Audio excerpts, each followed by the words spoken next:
అమరావతిలో అనంత పద్మనాభుడు భారతీయ శిల్పకళ సంపదలో గుంటూరు జిల్లాలోని ఉండవల్లి గుహాలయాలది ప్రత్యేక స్థానం. క్రీస్తు శకం 6-7 శతాబ్దాల్లో కొండ తొలిచినట్లు ఆధారాలున్నాయి. క్రింది అంతస్తులో భిక్షువులు, తాపసులు కూర్చునేందుకు వీలుగా విశాల మందిరం, మొదటి అంతస్తులో త్రిమూర్తులు పద్మాసనంలో వినాయకుడి విగ్రహాలు ఉన్నాయి.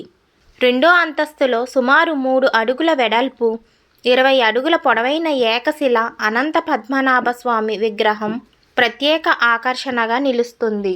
మూడో అంతస్తు అసంపూర్తిగా ఉన్న త్రికుటాలయం ఉంది.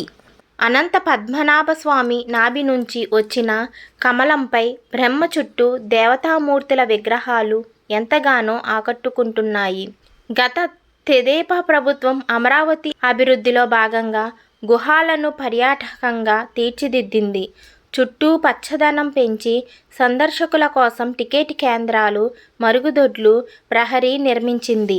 2019లో వైకాపా అధికారంలోకి వచ్చాక పట్టించుకోలేదు. ప్రకాశం బ్యారేజీ నుంచి 6 కిలోమీటర్లు వెళ్తే అనంత పద్మనాభ స్వామిని దర్శించుకోవచ్చు.